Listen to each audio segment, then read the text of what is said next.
The White House believes that Russian dictator Vladimir Putin may violate the commitments he has made. According to NBC News, citing sources, this is evidenced by recent statements from Russian Foreign Minister Sergei Lavrov. His recent remarks have caused significant dissatisfaction within the administration of the United States President Donald Trump, as they clearly indicate that Russia may renege on the crucial commitments it previously made to the United States. A source for the publication noted that the Russians are stalling day after day. It truly gives the distinct impression that this is merely just a simple game, which would undoubtedly irritate any sitting president, but especially someone as prominent and influential as President Donald Trump. It is noted that the main question is whether a diplomatic solution exists now, or if it will take another 6 months, a year, or even a year and a half to reach a peace agreement now. Earlier, the foreign minister of the aggressor country, Sergei Lavrov, stated that a meeting between Putin and Zelenskyy is not planned, as there is no appropriate agenda for it. Meanwhile, Ukrainian President Volodymyr Zelenskyy announced that the groundwork for security guarantees for Ukraine will be ready in the coming days. According to him, teams from Ukraine, the United States, and European countries are working on the framework for these guarantees. Zelenskyy noted that Russia is showing no signs of seeking peace and continues to shell Ukrainian cities. In the president's opinion, pressure is needed to change the aggressor country's position, as well as a meeting at the highest level to discuss all issues. The Russian dictator Vladimir Putin has complained about the losses suffered by the Russian occupation army. During a meeting with employees of the nuclear industry, the president of the aggressor country stated that the conditions and methods of conducting armed conflict change every month. According to him, if you fall behind even by a few weeks, losses increase sharply, or the pace of advancement along the line of combat engagement drops. Putin noted that the Ukrainian army can implement relevant technological solutions within a few weeks, and as a result, the effectiveness of the Russian army's use of modern weaponry drops sharply. It should be noted, according to the General Staff of the Armed Forces of Ukraine, since the start of Russia's full-scale invasion, enemy losses have amounted to more than 1,075,000 occupiers. Ukrainian forces are carrying out successful operations. In particular, Ukrainian President Volodymyr Zelenskyy stated that in August of this year, the armed forces of Ukraine liberated 6 out of 18 occupied settlements in the Sumy region. As noted by the Commander-in-Chief of the Armed Forces of Ukraine, Oleksandr Syrsky, soldiers of the 225th Separate Assault Regiment and the 95th Air Assault Brigade are striking the occupiers and liberating Ukrainian territory in the Sumy region. According to him, the enemy is throwing fresh cannon fodder into battle and suffering significant losses. In addition, the armed forces of Ukraine are successfully eliminating occupiers in the Donetsk region. Despite the advance of Russian occupiers in the Pokrovsk direction of the front, the defense forces destroyed sabotage and reconnaissance groups and took prisoners. The armed forces of Ukraine are inflicting damage on enemy troops, including in temporarily occupied Crimea. On August 21st, drones struck a military unit of the Russian Black Sea Fleet in Sevastopol. Keith Kellogg, the U.S. President Donald Trump's special representative for Ukraine, will visit Kyiv for the country's Independence Day. According to Suspilne citing sources, the visit will take place between August 24 and 25. His agenda includes a meeting with the President of Ukraine, Volodymyr Zelenskyy, as well as participation in a prayer breakfast. In addition, Trump's personal spiritual advisor, Pastor Evangelist Mark Burns, will also come to Kyiv. On X, he announced that he is traveling from South Korea to Ukraine. As stated by the first deputy head of the Ministry of Foreign Affairs of Ukraine, Serhiy Kislitsia, Volodymyr Zelenskyy is ready to discuss the issue of territories along the current front line, but only during a bilateral meeting with Putin. According to him, regarding the territorial issue, the president is guided by current legislation and public opinion, and society is categorically opposed to exchanging Ukrainian land for peace. The head of state himself, during events dedicated to Ukraine's State Flag Day, stated that he would not give Ukrainian land to the occupiers. Meanwhile, as reported by The Times, Western allies, together with the Trump administration, are developing a plan to ensure Ukraine's security. In particular, military leaders are considering 4 options for security guarantees. Among the possible scenarios is the training of troops in Ukraine by European allies. This mission will be accompanied by arms deliveries. The coalition also intends to patrol Ukraine's skies using fighter jets, as well as to ensure the security of shipping in the Black Sea. The second option involves air defense. With limited guarantees from the United States, Europe will primarily focus on aerial patrols and drone reconnaissance missions. The third is the extension of NATO's Article 5 to Ukraine. Another scenario envisions a bilateral mutual defense treaty with the United States. This format is already in place in America's relations with Japan and South Korea. On August 24th, Ukraine celebrates Independence Day. Exactly 34 years ago, the Supreme Soviet of the Ukrainian SSR adopted the Act of Declaration of Independence of Ukraine, creating a sovereign state. World leaders and representatives from many countries came to Ukraine to congratulate it on the holiday. Today, Reason is with us here.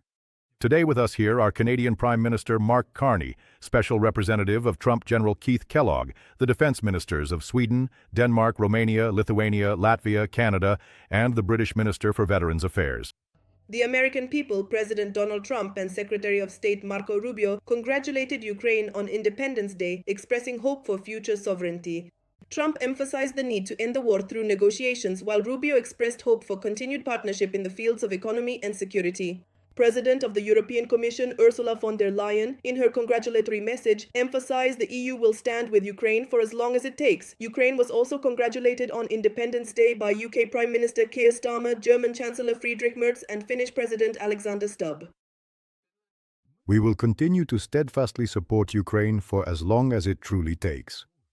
I sincerely wish Ukraine a peaceful, prosperous, and enduring future. Glory to Ukraine! Lithuania's president and Moldova's foreign minister also congratulated Ukraine on Independence Day in Ukrainian. Turkish President Erdogan noted in his message that comprehensive cooperation between Ankara and Kyiv grows stronger every year. Ukraine was also congratulated by the kings of the United Kingdom and the Netherlands. In his address, the Pope prayed for Ukrainians affected by the war and for peace on Ukrainian soil. A congratulatory message from Chinese President Xi Jinping was published by Ukrainian President Volodymyr Zelenskyy. In it, the Chinese leader noted that Ukraine and China have traditionally friendly relations, which have been steadily developing in recent times. The self-proclaimed president of Belarus, Alexander Lukashenko, from whose territory Russia launched its full-scale invasion of Ukraine in February 2022, issued a cynical congratulatory message to Ukraine on Independence Day.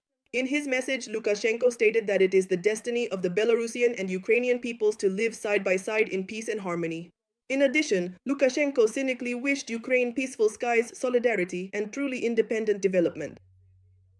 Sweden has delivered ASC-890 airborne early warning and control aircraft to Ukraine. The radars on these Swedish aircraft can cover approximately 500,000 square meters horizontally and have a surveillance range of over 18,000 meters in altitude. Over the sea surface, the system can detect and track fighter jets, helicopters hovering in the air, cruise missiles, and even maritime targets as small as a jet ski. Meanwhile, the defense ministers of Ukraine and Sweden have agreed on the joint production of defense products in both countries. The administration of US President Donald Trump, in turn, has approved the sale to Ukraine of 3,350 extended-range attack munition-guided air-launched missiles, which are expected to be delivered to the front within the next few weeks. According to the Wall Street Journal, citing sources, the use of these missiles, which have a range of between 240 and 450 kilometers, will require approval from the Pentagon. The Prime Minister of Canada stated that his country will provide Ukraine with $1 billion worth of weapons. The package will include the transfer of drones, ammunition, and armored vehicles. At the significant G7 summit held in June, Canada officially pledged an additional $2 billion in crucial military aid to support ongoing efforts.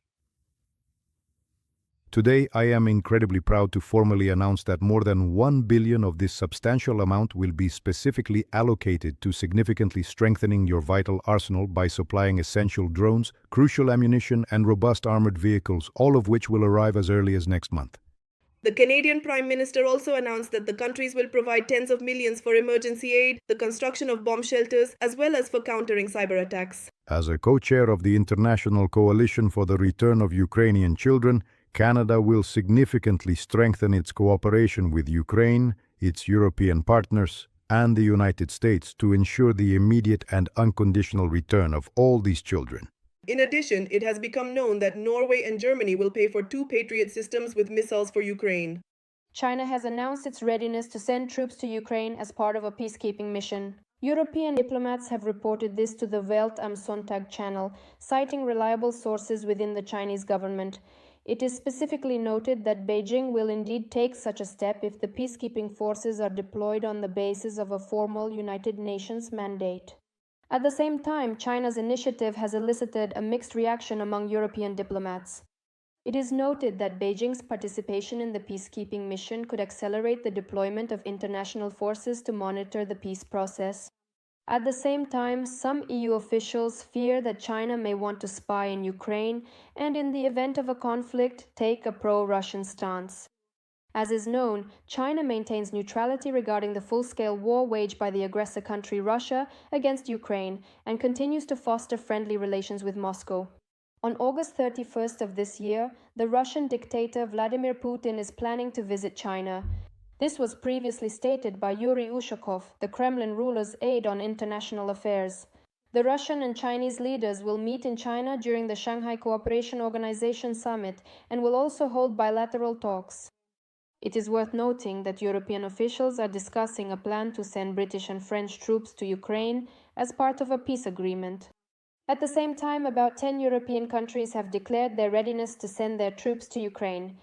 In particular, Denmark, Finland, Estonia, and Lithuania are considering sending troops. Turkey may send its military to Ukraine in the event of a peace agreement being signed in order to prevent a recurrence of Russian aggression. This was stated by Ukraine's ambassador to Turkey, Nariman Celyal, during a television marathon. The Turkish side. Turkey is one of more than 10 countries that are already carefully considering the potential possibility of sending their military forces to Ukraine as a crucial and stabilizing factor to provide essential guarantees against the potential recurrence of Russian aggression in the unfortunate event of a peace agreement. Celyal also noted that Turkey is fully ready to join in the vital efforts of demining the Black Sea and all Ukrainian territories. The official also noted that Turkey still remains one of the best venues for future negotiations at the level of delegations and leaders. Meanwhile, President Volodymyr Zelenskyy stated that teams from Ukraine, the United States, and European nations are currently working on the architecture of security guarantees, and these proposals may be ready in the coming days. There is now a very real chance to effectively end this war. Ukraine is indeed ready to take constructive steps that could genuinely bring real peace closer. However, regrettably, Russia is not showing any genuine intention for peace and continues to relentlessly shell our cities. Therefore, pressure is urgently needed to change its position, as well as a comprehensive summit to discuss all the critical issues. On August 20th, Zelenskyy stated that Kyiv had received a positive signal from US President Donald Trump that his country would be a participant in security guarantees for Ukraine, and this paves the way for other countries to join this process as well. The administration of US President Donald Trump officially approved the significant sale to Ukraine of more than 3,000 advanced air-launched extended-range air attack munition missiles. On August 24th, unknown drones attacked Russia once again. Explosions occurred in the port village of Usluga. Due to the effective work of air defense systems, the terminal of the major gas company Novatek caught fire. I don't know, it's burning. Novatek, will it let us in or not? They haven't let the previous shift out yet, so they definitely won't let us in. So today I'm just chilling.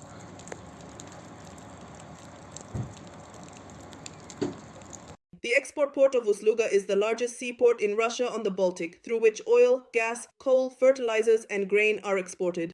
It receives the largest ships and allows bypassing the Baltic ports, playing a strategic role in trade and logistics. Meanwhile, things were also tense in Syzran, Russia.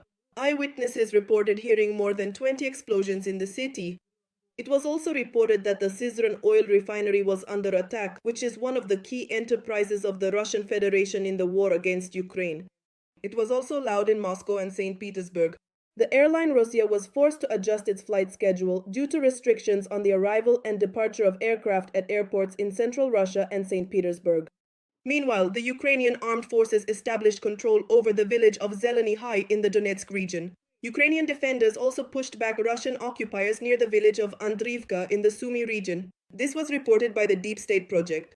Earlier, Russian troops broke through Ukrainian defenses in the Donetsk region and advanced at least 6 miles deep into the territory. However, the Ukrainian army foiled the enemy's plan, writes the Telegraph. On August 12th, Azov Corps forces launched a counterattack, which the General Staff called active measures. Within just a few days after the offensive, Russian soldiers found themselves completely surrounded by the Azov Corps, which is one of Ukraine's elite and highly effective units. This significant incursion, one of the deepest since the strategic transition to a war of attrition, quickly turned into a profoundly costly and ultimately deadly failure. Earlier, analysts from the Institute for the Study of War reported that the defense forces had made gains in the Pokrovsk direction. Ukrainian fighters likely cleared several settlements near Dobropilya and drove the Russians out of the areas of Veselov and Kurskove. The liberation of Rubizhne, Novovodyane, Petrovka, and Zoloty Kolodys has also been confirmed. Subsequently, Commander-in-Chief Oleksandr Syrskyi confirmed that 6 settlements in the Pokrovsk direction have been cleared of Russian occupiers.